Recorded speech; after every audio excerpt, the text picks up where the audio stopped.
Spirit, lead me where my trust is without borders. Let me walk upon the waters. Eu vejo assim, eu falo por mim, eu tive problemas para a compreensão do evangelho ensinado pelo apóstolo Paulo pelo seguinte: a igreja, irmã, ela me colocava uma condição e uma situação que não era, essa situação que a igreja me colocava, esse entendimento que a igreja me passava, não batia com aquilo que eu lia. Eu tinha problema de não ter essa conexão com aquilo que a gente lia. Quando vocês falam assim, olha, eu tenho essa dificuldade, eu também tive essa dificuldade. Eu creio que nós aqui todos, acho que nós tivemos essa dificuldade. Alguns tiveram mais, quanto mais envolvido com a religião, igual eu era muito envolvido, eu acho assim que a dificuldade era maior para poder você entender isso. Agora, quanto menos envolvimento tinha com a religião a pessoa, quando ela ouve isso, para ela já não é tão dificultoso. Eu falo isso porque eu escuto da Cileide e eu escuto do Valdecir. Eles não eram muito envolvidos com religião, eles até iam na igreja, mas não tinham envolvimento com a religião. Eles não aceitavam muito aquela doutrinação, né? Então, quando eles ouviram para eles, não fez muita diferença, né? Então, mas quando, para mim, eu falo assim, eu acho que a Donata também teve bastante dificuldade, a Creuza teve bastante dificuldade por causa disso aí. A Raquel também acho que não tinha muito envolvimento. A Raquel também, ela conta que para ela não foi difícil, né? Mas para mim foi. Para mim foi. E eu levei bons anos aí brigando com o entendimento, não aceitando o entendimento, falando que não era de Deus, até que chegou um momento que não dava mais para resistir, porque estava muito claro, estava muito claro. E aí o jeito foi aceitar o entendimento, né? Foi aceitar que na linha do tempo houve uma revelação.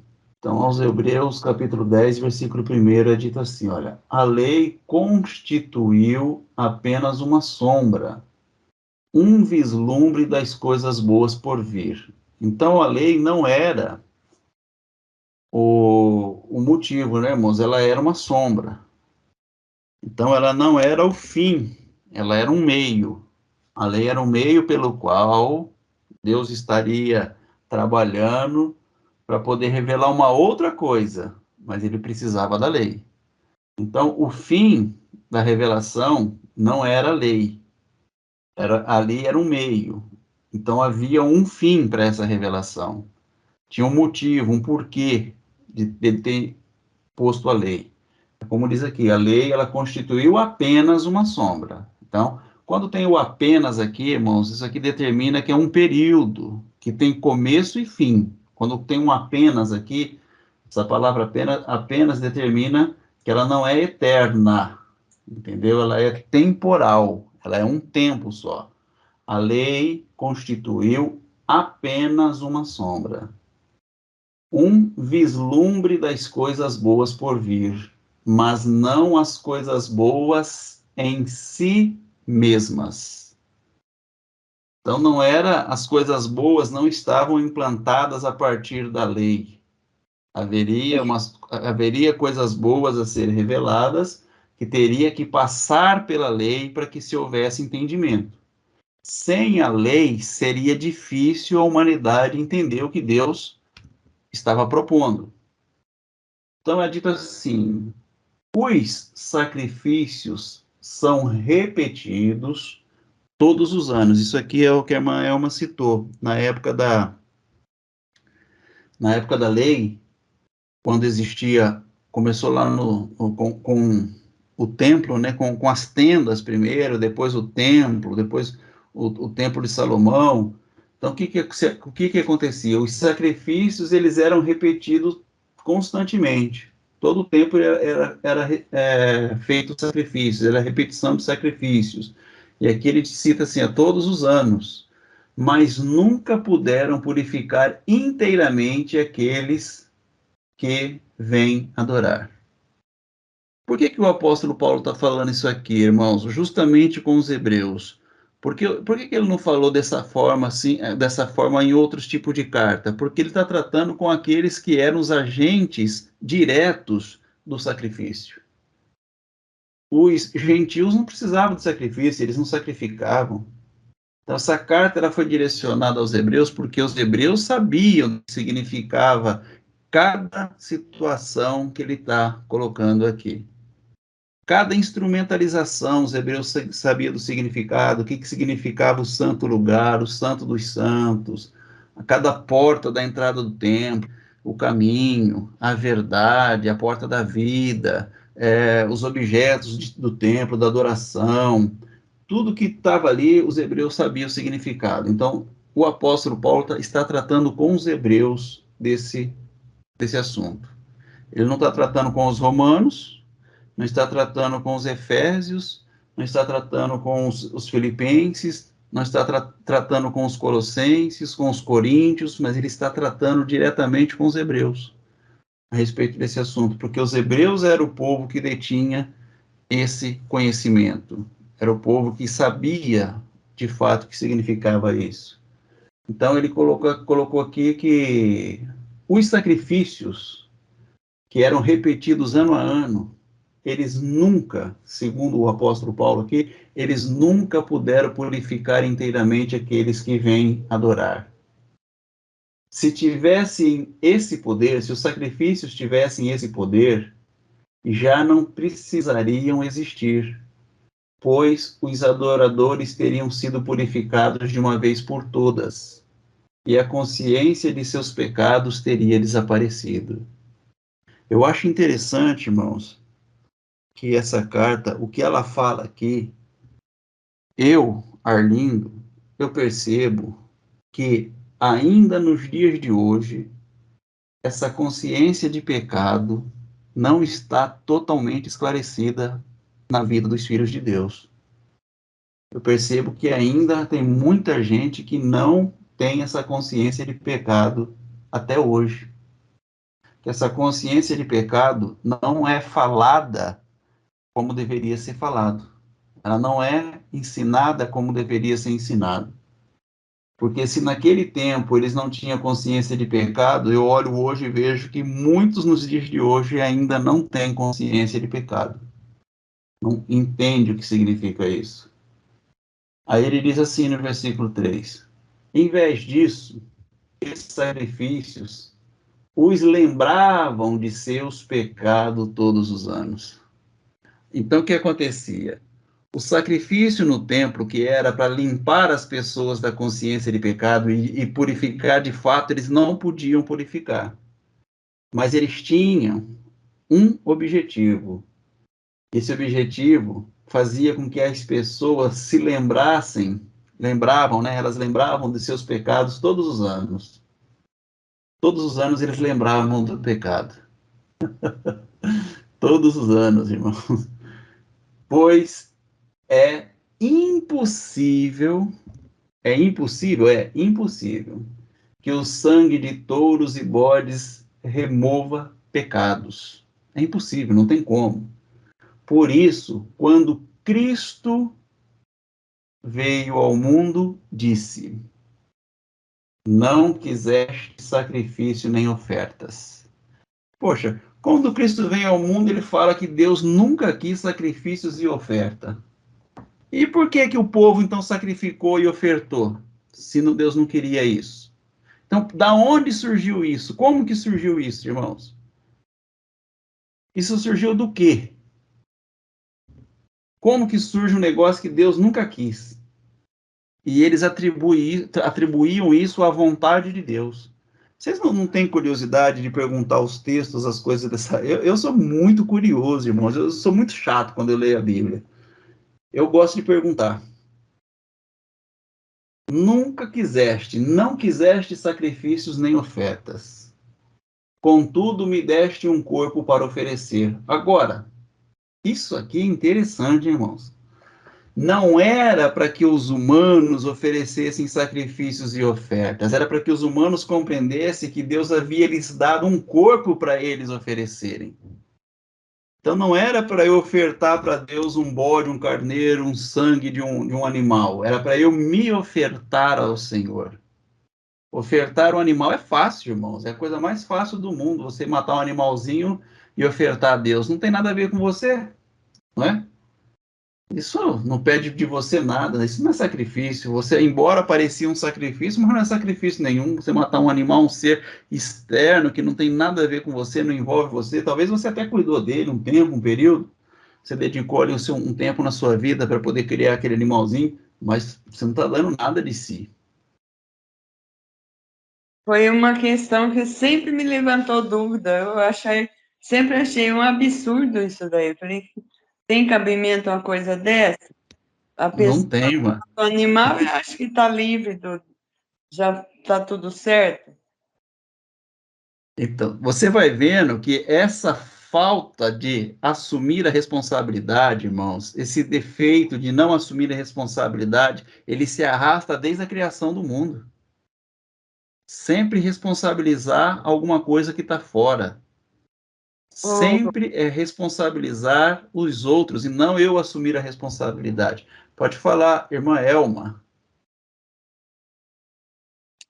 É, e na Páscoa, na saída do povo hebreu do Egito, naquelas pragas lá, teve uma delas que eles tiveram que matar o cordeiro, né? Foi a última praga do Então, primogênito. isso, e passar o sangue nos umbrais da porta. Ali houve um sacrifício, e ali foi uma instrução de Deus a Moisés, segundo a Bíblia, né? Foi, Onde aqueles que tivessem aquela marca do sangue do cordeiro, ali a morte não ia entrar, né? O anjo da morte não ia entrar. E sim. quem não tivesse, então assim, Deus ele instruía tudo certinho segundo a literatura, segundo a Bíblia, né? E, por exemplo, quando ia sacrificar um animal, alguma coisa, pelo menos o que eu entendo foi tudo instrução de Deus dada ao homem. Quando for fazer isso, faça dessa forma. Quem tiver um animal, né, tipo assim, de um valor maior, oferta, mas quem não tiver, oferta nem que seja uma pomba, né, que é um valor menor, mas, ou seja, mas oferte, tipo isso, né? E aí que tá, né? Essas histórias foram realmente ditas por Deus, né? Instruída aos profetas, aos seguidores que estavam ali, igual Moisés, né? Levando o povo, ou foi da cabeça deles? Por quê? Por que eu estou falando isso? Porque no sistema religioso, quando eu ia pregar sobre esses sacrifícios, eu diria que todos esses sacrifícios eram para ser feito porque estavam representando o Cordeiro, que era Cristo, né? E aí, quando Jesus ele morre, ali cessa todos os sacrifícios de animais, não precisa mais, porque ali ele é o Cordeiro que foi imolado, o Cordeiro que tirou o pecado do mundo e acabou. Quer dizer, eu estou trazendo uma visão religiosa da minha igreja, da época que eu estava no sistema e tal. Nesse entendimento hoje, eu não tenho uma conclusão para dar, entendeu? Porque aquilo é muito, igual o irmão falou, muito verdadeiro, aquela questão do cordeiro, que a família que não tinha juntava com a outra, né? E ali eles tinham que comer as vísceras, né? Dos animais, aquelas coisas todas. Então é muito complicado de entender isso. Exatamente, Maelma. É difícil para quem tem, por exemplo, esse estudo sobre a religião, esse entendimento desses estudos que nós fizemos na teologia. Você deve ter feito teologia também, você deve ter bastante bagagem teológica, né? E agora você lê um negócio desse aqui, como que vai casar, por exemplo? Como que casa? Se lá foi dito que Deus queria o sacrifício, aqui vem o próprio Jesus e fala: olha, não quiseste sacrifício nem ofertas. Como é que fica?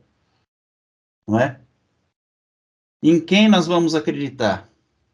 Como que nós vamos equalizar isso? Então o apóstolo ele começa a carta já mostrando para nós como nós devemos equalizar isso. Volta lá no versículo 1 aqui que a gente lê, ó.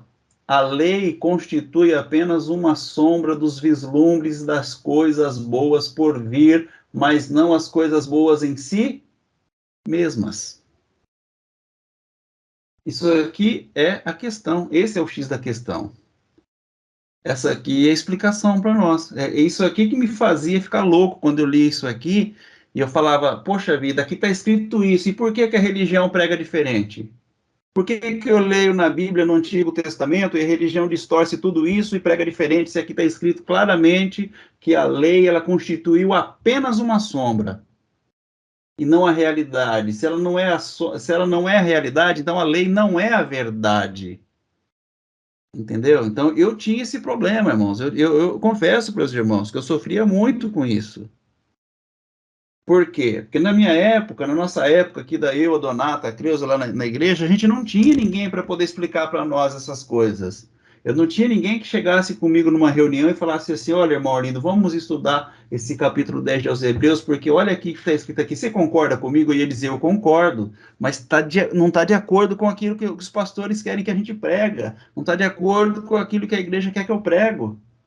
Então, era esse o problema. A gente não tinha onde, irmãos, pelo menos, eu não tinha onde onde eu fosse para que eu pudesse ter alguém que pelo menos concordasse comigo, um doido lá para concordar comigo. Não tinha.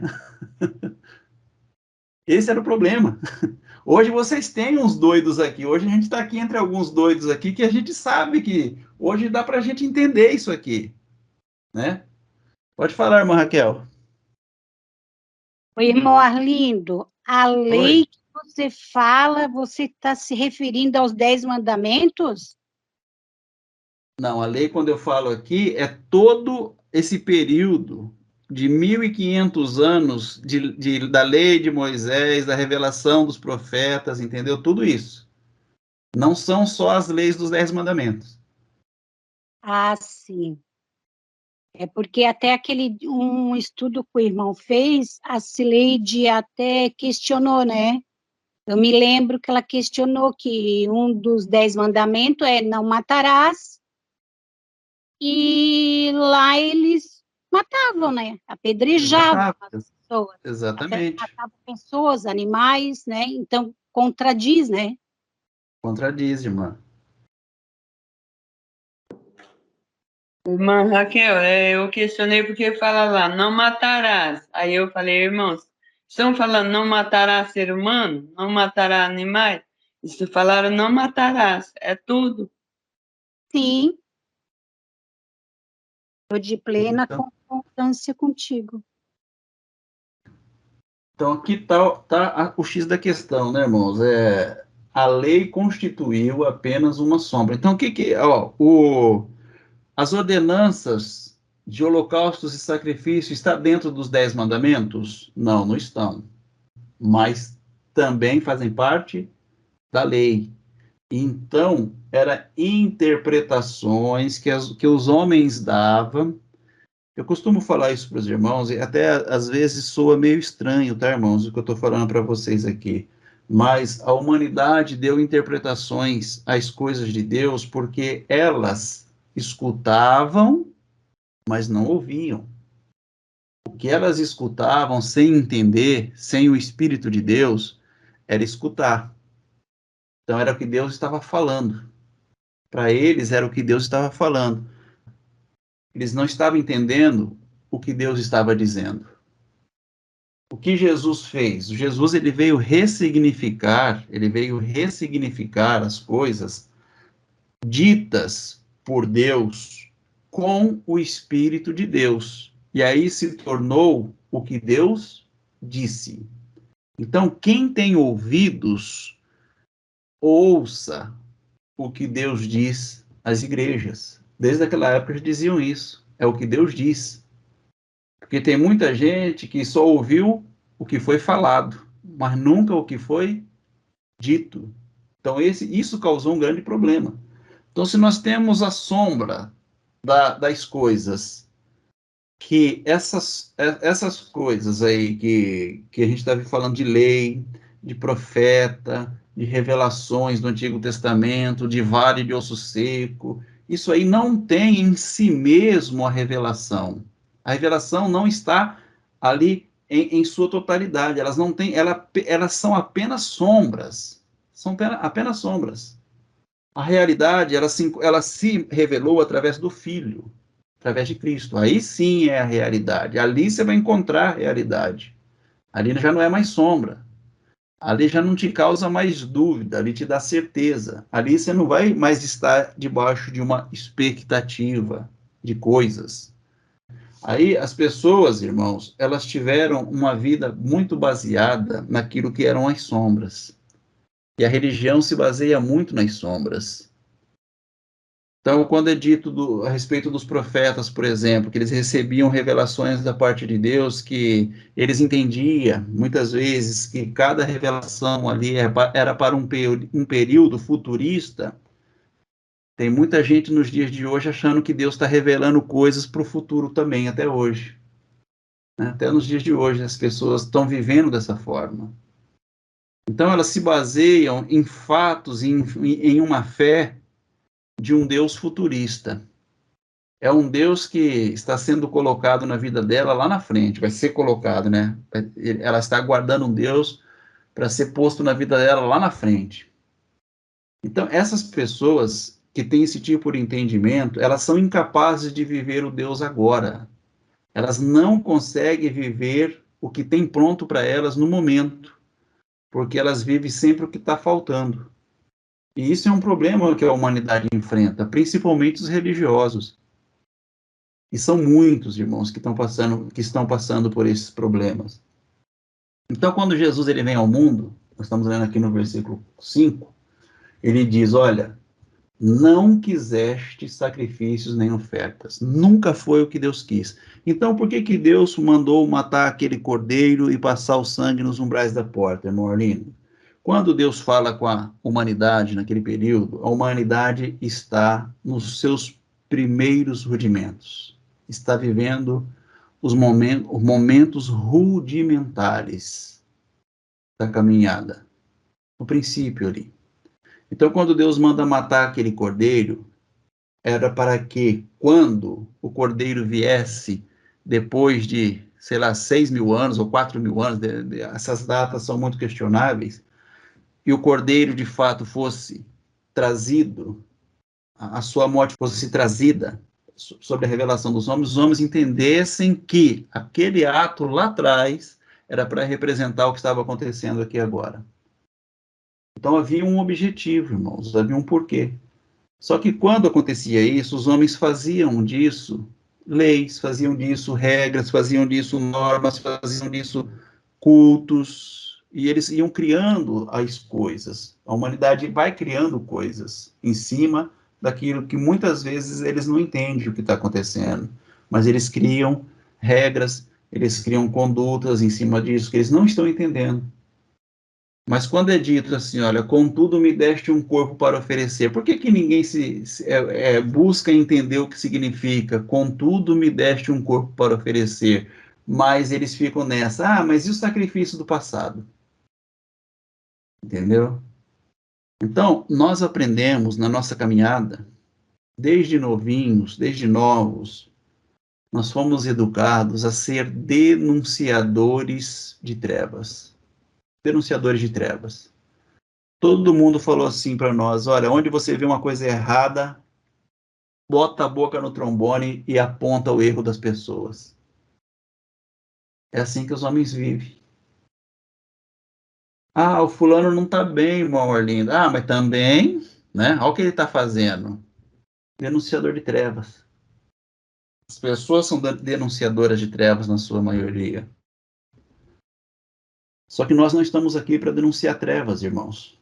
Nós não estamos aqui para dizer para os irmãos o que é certo ou o que é errado. Nem para denunciar trevas e nem para denunciar acertos. Nem para denunciar erros e nem acerto, nem para aplaudir acerto.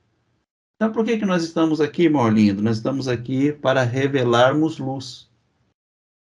Nós somos luzeiros. Vós sois a luz do mundo. Não são os denunciadores, os juízes do mundo, os denunciadores. Vocês são a luz.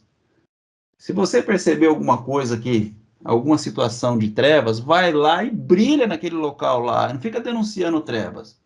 Quanto mais você brilhar, mais aqueles que estão em trevas vão enxergar luz. É esse o objetivo nosso. Contudo, me deste um corpo para oferecer. Será que nós temos entendido, irmãos, que nós estamos aqui como corpos oferecidos da parte de Deus para os nossos irmãos? Será que você ou eu, nós assumimos essa responsabilidade? Será que nós entendemos que nós somos esses corpos a serem oferecidos aos nossos irmãos? Ou nós estamos ainda achando que Deus quer ofertas e sacrifícios? Tem muita gente, irmãos, que pensa que Deus ainda quer ofertas e sacrifícios. Então a pessoa está se sacrificando para que ela ganhe alguma coisa de Deus, para que ela conquiste alguma coisa de Deus, para que ela possa ter alguma vantagem, ainda que mínima, com Deus. Esse tipo de conhecimento ou de procedimento é de uma pessoa que ainda não conhece o Pai. Essa pessoa, ela acha que o Pai faz diferença entre filhos e filhos, entre povos e povos, entre tempos e tempos. Nós sabemos que Deus não faz diferença, mas tem gente que ainda acha que faz, porque eles ainda acham que Deus está atrás de sacrifícios e de ofertas. Take me deeper than my feet could ever wander, and my faith would be made stronger in the presence of